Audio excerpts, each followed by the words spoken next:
মন্ত্রী মহোদয় অত্যন্ত মানে একদম এজেড এবং অভিজ্ঞতা সম্পন্ন, কিন্তু একই কথা আমাদেরকে আবার মনে রাখতে হবে, এই মন্ত্রী কিন্তু তারেক ভাইকে খাম্বা তারেক বানিয়ে গেছিল সে সময়।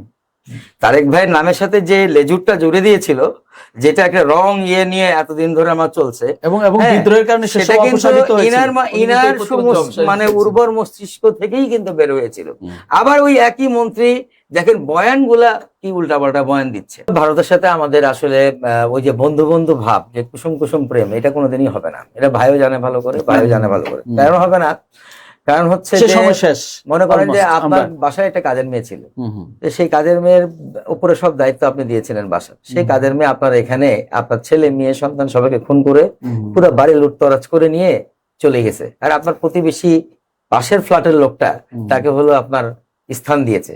আবার ওই পাশের ফ্ল্যাটের লোকটা বার হয়ে এসে বলে, ভাই মানে আপনার প্রতি খুব সহানুভূতি দেখাতে চাই, যে ভাই আমরা তো আপনি কিন্তু আমি আপনার মানে দুঃখটা বুঝিয়ে এসে, অথচ তার ঘরে লুকিয়ে রেখেছে। হ্যাঁ, আমার দেশের একটা ভাইটাল লিডার, যে দেশের গণতন্ত্রের লিডার, যে হলো মুক্ত কণ্ঠের লিডার হাদি, তার যে খনি কোথায় গিয়ে পালাই কোথায়? যদি পাকিস্তান আজকে আমাদের মূলত এই সময় শত্রু হতো, মানে এখান থেকে কেউ খুন করলে আপনার দেশের এই আমাদের বাংলাদেশের বড় বড় সন্ত্রাসীরা কোথায় গিয়ে লুকায়? এক হলো দুবাই, আর দ্বিতীয় হচ্ছে ভারত। এই দুটো জায়গায় গিয়ে লুকায়। তো এই ভারত একাধারে আমাদের যে শত্রু, তাদের সাথে প্রেম করবে, আর আমাদেরকে উপর মনে করেন যে বন্ধু বন্ধু ভাব দেখাবে। এই খেলা আসলে আমরা অনেক আগে বুঝে গেছি। এই খেলা আমরা আসলে চাইও না, আমরা ইয়েও করি না। আপনি দেখেছেন গতকালকে রয়্যারি আসছে, কিন্তু একই সাথে আমি এটাও দেখাইতে চাই আপনাকে যে বাংলাদেশ গভর্নমেন্ট কিন্তু গতকালকে 8 লাখ মেট্রিক টন চাল ফেরত দিয়েছে ভারতের। 8 লক্ষ। এটা কিন্তু ইন্টারন্যাশনালি ভারত কিন্তু বিশাল একটা মানে ক্ষতিগ্রস্ত হয়েছে। কেন? সে পচাচ্ছে। আমি আমার আগের গুলো তো বলছি, ভারত আপনাকে আমাকে বাংলাদেশকে কোনোদিন ক্যাশ টাকা দেয় না। যে কন্ডিশনটা ভারতের সাথে আমাদের আছে, যে হ্যাঁ আমি তোমাকে 10,000 কোটি টাকা লোন দিতে পারি, বাট তোমাকে আমার মাল কিনে নিতে হবে এবং আমার দেয়া প্রাইসে। ওর দেয়া প্রাইসে, হাই প্রাইসে কিনেছি আমরা পচা গম, পচা চাল, পচা যা ছিল। আর ভারতের ওই পারে লোকরা মনে করে ওরা আবার মাং নাই দেয় আমাদেরকে। ওই পারে লোকদের কথাবার্তা শুনলে মনে হবে যে তোমরা আমাদের চালে, রাজনীতিবিদরা বলে, ভাই দেখছেন কত বড় মূর্খ এরা। একজন সিনিয়র রাজনীতিবিদ পশ্চিমবঙ্গে সে বলছে ওদের তো মিল কারখানা নাই পর্যন্ত বল। হ্যাঁ, মুখ্যমন্ত্রী বেটা, গদ্ধবের বাচ্চা গদ্ধ। তোর মাথাতে এই জিনিসও নাই যে এটা হলো ইন্টারন্যাশনাল ডিল, তোর সাথে আমার, তুই মাং নাই দিস না আমাকে। বলে কি যে আপনি ওদের তো কলকারখানাও নাই, ওরা চাল ডাল আটা সব আমাদের দিয়া খায়, আমরা টাকা দিয়ে কিনে নি, আবার টাকা দিয়ে কিনে নিয়ে সবচেয়ে পচা মালটা তোরা দিচ্ছিস। এইবার প্রথম কিন্তু এই রিভোল্টটা করেছে যে পচা জিনিস তোমার থেকে আমি নিব না। 8 লাখ মেট্রিক টন চাল যে ফেরত দিয়েছে, পুরো ইন্টারন্যাশনালি ভারত চাল কিন্তু সাপ্লাই করে, সব জায়গায় কিন্তু এই নিউজ দিয়েছে, এবং সে কিন্তু লজ্জিত হয়েছে সব জায়গায়, তার রেপুটেশন নষ্ট হয়েছে সব জায়গায়। এখন এই মুহূর্তে ভারতের ত্রিবেদী সাহেব, তিনি একজন রাজনীতিক, এই প্রথম একজন রাজনীতিবিদকে এই জায়গায় ভারত পাঠিয়েছে, একজন মন্ত্রীকে মন্ত্রী পদমর্যাদা, তাকে মন্ত্রী পদমর্যাদা দেওয়া হয়েছে। এইটা একটা টেকনিক, এটা একটা টেকনিক, মানে হচ্ছে মন্ত্রীকে, কোন দেশে মন্ত্রীকে হুট করে আপনি ডেকে পাঠাতে পারেন যখন তখন টাকা না। এটা হলো ফার্স্ট হলো আপনার। আবার আপনার যদি মন্ত্রী পদমর্যাদা থাকে, তাহলে এই দেশে যে কোনো মন্ত্রীর সাথে যে কোনো, আবার ধরেন একটা কাউন্টার পার্টির সাথে মিট করার সুযোগ পাবে। আবার এটা আরেকটা মজা হচ্ছে, দেখেন হুট করে যদি বাংলাদেশে একটা কু ঘটে যায়, তাহলে এই হবে বাংলাদেশের মুখ্যমন্ত্রী, বাংলাদেশ হবে ভারতের প্রদেশ। আপনি কেউ অস্বীকার উড়িয়ে দেওয়ার মতো না, উড়িয়ে দেওয়ার মতো না, মানে ওদের মাথায় সুদীর্ঘপন্থী, সুদীর্ঘ সময়ের জন্য প্ল্যানিং থাকে। ভাই ওটা হলে ওর দায়ী অন্যায় থিয়ে কি বকবাস কর মুখ্যমন্ত্রী, সেটা তো ওই দিন শেষ, ওরা আসলে তো আমিও শেষ। তারপরেও আমি প্ল্যানকে উড়িয়ে দিতে পারছি না, কারণ ওদের মাথায় আমরা দেখেছি যে আমাদের সাহিত্যকে নষ্ট করার জন্য, শিল্পকে নষ্ট করার জন্য বিশাল বিশাল লম্বা লম্বা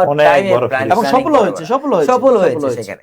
তো এই জিনিসগুলো নিয়ে ভারতের সাথে আমাদের কথা হলো যে ঠিক আছে, বাণিজ্যিক একটা সম্পর্ক থাকুক, প্রতিবেশী রাষ্ট্র, কিন্তু সমপর্যায়ের। ওরা $10 বিলিয়ন আমাদের দেশের থেকে $10 বিলিয়ন আগে মাল কিনতাম আমরা, বাণিজ্য ঘাটতিটা ছিল $10 বিলিয়ন, আমাদের দেশ থেকে ওরা অনলি $2 বিলিয়ন মাল।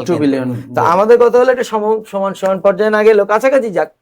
কাছাকাছি পর্যায়ে যাক, এই বাণিজ্যিক রিলেশনটা থাকুক। আরেকটা হলো কারো রাজনীতিতে কেউ নাক গলাবো না ভাই, তুমি তোমার রাজনীতি দেখো, আমারটা আমি দেখি, আমার মুসলিম আমার, আমার হিন্দু আমার, তোমার মুসলিম তোমার, তোমার হিন্দু তোমার। কিন্তু আমার দেশে তুমি যে হিন্দুগুলোকে রেখে গেছো, আমার দেশে তুমি যে দালাল গুলোকে রেখে গেছো, এইগুলোকে কাইন্ডলি নিয়ে যাও। এই বাংলাদেশি হয়ে যারা সারাদিন ভারতের দালালি করে, এইগুলোকে দয়া করে ভারত নিয়ে যাক, আমাদের আর ওদের কাছে কোনো সে নাই, ওরা শান্তিতে থাকুক। একটু যদি কথা আছে আপনার, কোনটা নিয়ে? 70 অনুচ্ছেদ নিয়ে কোনো কথা আছে? 70 এটা তো অগণতান্ত্রিক একটা অনুচ্ছেদ। এটা আসলে মানে ইয়ে করা দরকার, এটা নিয়ে ভাই ভালো বলতে পারবে। জি জনাব হাসিন, আমি আসছি আপনার কাছে আবার পরে। জি জি জি। এই বিষয়টা বললাম না, অযথা পয়সা নষ্ট প্রেসিডেন্ট আমি আপনার কাছে পিডিআর এত কিছু কেন রে ভাই? উনি যদি ক্ষমতায় না থাকে রাখলে লাভটা কি? একটা টোকেন আমাদের ভদ্রলোক পিএম কি কম অযোগ্য? আমি তো মনে করি যে রাখেন, যদি ক্ষমতা দিয়ে রাখেন, তা তো দিচ্ছেন না, তো ক্ষমতা দিবেন না, অযথা পয়সা নষ্ট করার কি দরকার? এই যে আমাদের ভিতরে হাফিজ স্যার আছেন, কম বুঝেন, কম করেন, ওইভাবেই থাকুক, উনি প্রেসিডেন্ট, এদিকে স্পিকার। আমার তো মনে অসুবিধা নাই, আমাদের ব্রিটিশের আইন মানতেই হবে। আমার তো অর্থ সমাজের প্রেক্ষাপট, টাকা পয়সা চিন্তা করেন। আমার হিল ট্যাক্সে সেনাবাহিনী ক্যাম্পে অফিসার নাই, সব দুটাই পালন করুক, এটা আপনি চাচ্ছেন? হ্যাঁ অবশ্যই পারবেন, কেন পারবেন? এটা কিন্তু ফ্যান্টাস্টিক আইডিয়া, কেন পারবেন না? একটা মানুষের আমরা সবসময় প্রোডাক্টিভিটিটা দেখি, তো মানে স্পিকারই অধিকার বলে তিনি প্রেসিডেন্টের কোনো কাজ নাই, কিন্তু অ্যাকচুয়ালি না, আছে কাজ আছে, বাগানে ফুল ফুটাতে হয়।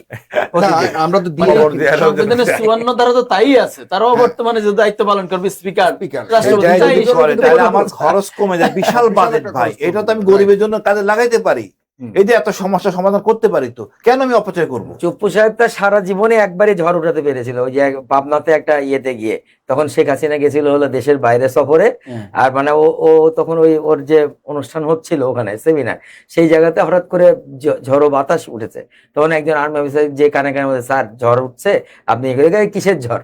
আমি তো ঝড় তুলছি এখানে। একবার ঝড় তুলতে পারছিল।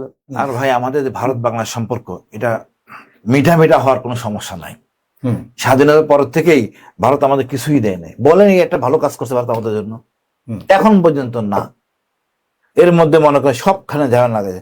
এই যে আমি তো নিশ্চয় আপনার কি পরামর্শ, কারণ ভারত তো আসলে আমাদের দেশের গত 17 বছরের সুসম্পর্ক, আপনাকে দেখবেন না, আপনাকে আমাকে দেখবেন বন্ধু, মানে আপনার প্রতিবেশী হিসাবে, আমার খারাপ চাইবেন না, সেটা নিয়ে আমাদের সরকার কতটা সফলতার দেখাতে পারবে বলে মনে করেন, সেই সক্ষমতা কতটুকু আছে বলে মনে করেন? আমি মনে করি যা দেখতে পাচ্ছি আমরা ওপেনলি, এই যে গোয়েন্দা প্রধানের যাওয়া আসা, ত্রিবেদীর যাওয়া আসা, যা দেখছি আমরা, এবং সরকারের পক্ষ থেকে আমাদেরকে যে কথাগুলো বলা হচ্ছে, এগুলি কি একমাত্র কথা বলে মনে করেন, নাকি এর পেছনে অন্য কিছু ঘটছে? এর পিছনে অনেক কিছুই আছে, যেহেতু অনেক কথাবার্তা উঠছে, হয়তো অনেক কমিটমেন্ট ছিল,